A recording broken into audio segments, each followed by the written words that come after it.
ঠাকুর মানুষটাকে কেন এত কষ্ট দিচ্ছেন? মানুষটা কোনোদিন কোনো পাপ করেনি, কোনো অন্যায় করেনি, শুধু মানুষের ভালো করতে চেয়েছে। এর চাইতে আমাকে তুলে নিলে তো ভালো হতো। আমাকে তুলে নিলেন না, তাহলে তো কারো কোনো ক্ষতি হতো না। বাবার কিচ্ছু হবে না, বাবা মাথার উপরে আশ্রয় হয়ে থাকবে। এদের প্রার্থনায় কান দিও না ঠাকুর। বুড়োকে নিয়ে যাও ঠাকুর, উঠিয়ে নাও। অনেক বয়স হয়েছে, উনি আর বেঁচে থেকে করবেনই বা কি? ওনার কাজ তো শেষ। আর বাই চান্স যদি একবার বেঁচে যায় তাহলে তো আমার সাড়ে সর্বনাশ। বুড়ো সবার আগে চোখ মেলেই আমার নাম নেবে, আর সেটা প্রসূন কিছুতেই হতে দেবে না। ব্রো, এইভাবে কাঁদিস না, এইভাবে ভেঙে পড়িস না। দেখ, তুই যদি এইভাবে ভেঙে পড়িস বাকিদের কি অবস্থা হবে? কি করবো রাম, আজকে দাদুর এই অবস্থা আমার জন্য। দাদুর যদি কিছু হয়ে যায় না, এই গিলটা আমি শেষ হয়ে যাব। কিসের গিলটা ভাই? কিচ্ছু হবে না। আর দাদুর এই সিচুয়েশনের জন্য তুই নিজেকে কেন দায় দিচ্ছিস? কারণ আমি দায়ী। চল বিকজ অফ মি। আমি যদি আজকে ওখানে থাকতাম তাহলে দাদুর এটা হতো না। আমার জন্য সবকিছুর জন্য নিজেকে ব্লেম করিস না রিদ্ধি। দাদু কিন্তু সব সময় আমাদের বলতো, কেউ অসুস্থ হলে তার জন্য চোখের জল ফেলতে নেই দা ভাই। তুই একটু শান্ত হ, দেখবি সব ঠিক হয়ে যাবে। ডক্টর ট্রাই করছেন। দাদুকে সুস্থ হয়ে ফিরতেই হবে। আমার সন্দেহ যদি ঠিক হয় তাহলে যে মানুষটার জন্যই সবকিছু হচ্ছে, দাদু নিজের হাতে তাকে শাস্তি দেবে। আচ্ছা, এই ওষুধগুলো একটু আনতে হবে, আর আপনি একটু ফর্মটা একটু ফিল আপ করে দেবেন। হ্যাঁ, আমাকে দিন, আমি দিন ফর্মটা। আসুন।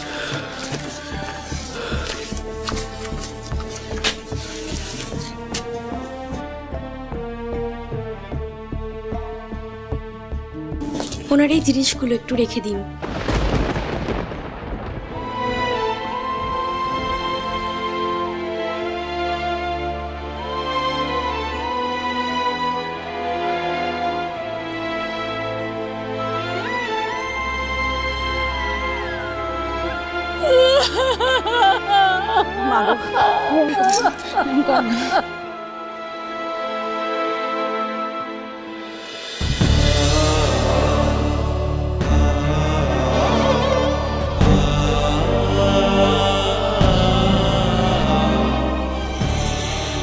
আমার উচিত ছিল এই ফ্যামিলিকে ছেড়ে অনেক দূরে চলে যাওয়া। তাহলে আমার একটা ভুলের জন্য এই ফ্যামিলিকে আজ সাফার করতে হতো না। তখন থেকে তুই নিজেকে ব্লেম করে যাচ্ছিস রিদ্ধি। কেন? তুই তো ভালো করে জানিস, you know that very well, যে এই সব কিছুর জন্য খড়ি দেয়। ও না তোর নামে একটা অ্যালিগেশন দিত, না বাইরের লোক এসে আমাদের বাড়িতে অ্যাটাক করতো। এখন খড়ি নিজের ভুল বুঝতে পেরেছে। Somebody has to take the blame for it, Riddhi. She might as well. Exactly so. Rahul তো ঠিকই বলেছে রিদ্ধি।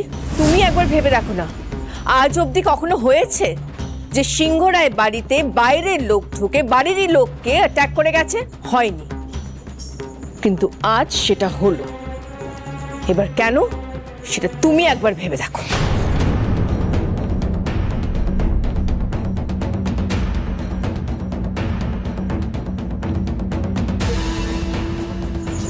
বোন, এইবারই সবাই ভাবে আমি তোকে হিংসে করি, তোর ক্ষতি করতে চাই, কিন্তু সত্যিটা তো তুই জানিস। বল,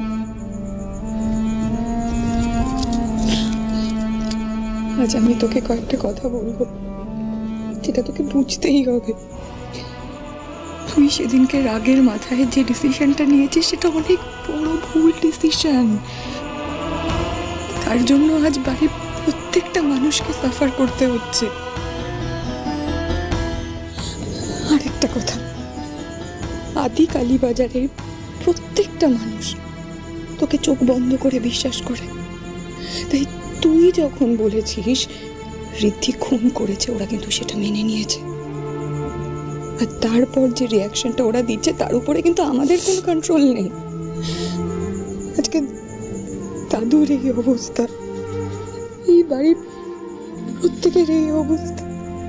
একটা কথা বলতো, আর যদি দাদুর কিছু হয়ে যায়,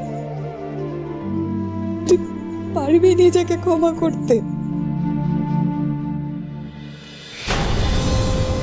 আমি তো বলছি ওই অপায়া মেয়েটাকে বাড়ি থেকে বের করে দাও। ও থাকলে বাবাকে বাঁচানো যাবে না, ও থাকলে বাবাকে নিরাপদে ফিরিয়ে।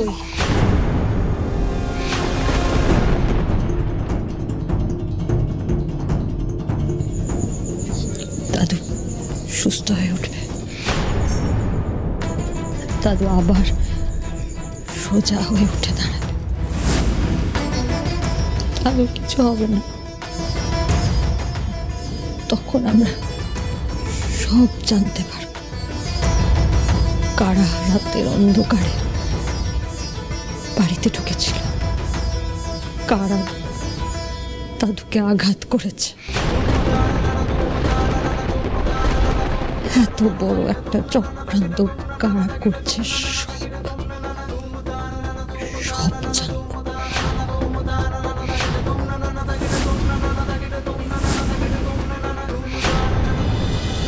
आज तो हम लोगों को एक सेलिब्रेट करने का ही दिन है सर जी। সেলিব্রেশন তো হবেই গুরমিত, সেলিব্রেশন তো হবেই। দীর্ঘ 25 বছরের অপেক্ষা আজ শেষ হলো গুরমিত। এই 25টা বছর ধরে ধৈর্য ধরে আমি অপেক্ষা করে গেছি, আর এই বিশ্বাস করে গেছি যে আজকের দিনটা আসবে, আর আজকের দিনটা এসেও গেছে। এই দেখো গুরমিত, এই দেখো সিংহ রায় পরিবারের সমস্ত প্রপার্টির কাগজ এখন আমার হাতের মুঠোয়। আর এই 100 বছর পুরনো আদি বাড়ি, যেটা নাকি নরেন্দ্রনাথ সিংহ রায় আঁকড়ে ধরে বসেছিলেন,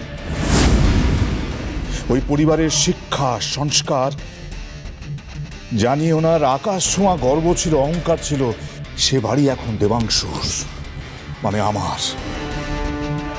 আরে এই বাড়ি তো কবেই হোটেল বানালে কোটি কোটি টাকা কামানো যেতে পারত, কিন্তু এই নরেন্দ্রনাথ সিংহ রায় কি বলেন, বাড়ি নাকি কাউকে বিক্রি করবেন না, কাউকে দেবেন না। এখন কি হবে? বাড়ি তো গেলই, বাড়ির সাথে সাথে বাড়ির ভেতরে থাকা প্রত্যেকটা অ্যান্টিক কালেকশন এখন হাতছাড়া হয়ে গেল, এখন সেগুলো শুধু আমার।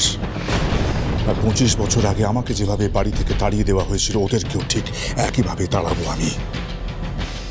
যে পরিবার নরেন্দ্রনাথ সিংহ রায়ের অহংকার, সেই পরিবার থাকবে রাস্তায়। সময় এসে গেছে গুরমিত, এবার এই শহর, এই সিংহ রায় পরিবার, এদের মুখোমুখি গিয়ে দাঁড়ানোর, আর ওদের বুঝিয়ে দেওয়ার সিংহ রায় পরিবারের এক এবং একমাত্র উত্তরাধিকারী, যে কিনা 25 বছর ধরে চলতে থাকা খেলায় সিংহ রায়দের হারিয়ে জিতে গেছে, সে আর কেউ নয়, এই দেবাংশু সিংহ রায়।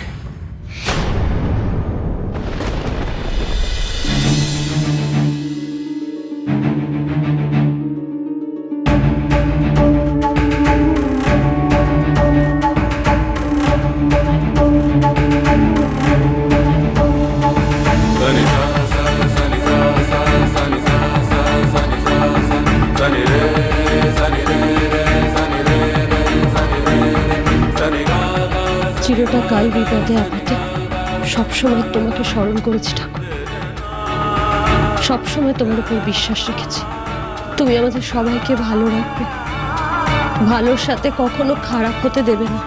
তাহলে আজ এমনটা কেন হচ্ছে ঠাকুর? কেন তুমি দাদুকে এত কষ্ট দিচ্ছ? কেন দিচ্ছ বলো? তুমি মানুষটাকে আমাদের কাছে ফিরিয়ে দাও ঠাকুর, অন্যায়কে এভাবে জিতে যেতে দিও না, আমাদেরকে এভাবে হারিয়ে দিও না ঠাকুর। আমাদের প্রার্থনায় সাড়া দাও, একবার মুখ তুলে তাকাও ঠাকুর, দাদুকে সুস্থ করে দাও। ওই মানুষটার উপরই যে অনেক কিছু নির্ভর করছে, যেভাবেই হোক দাদুকে সুস্থ অবস্থায় নিরাপদে বাড়ি ফিরিয়ে নিয়ে যেতে হবে আমাদের, আর যার জন্য দাদুর এই অবস্থা হলো তাকেও শাস্তি দিতেই হবে।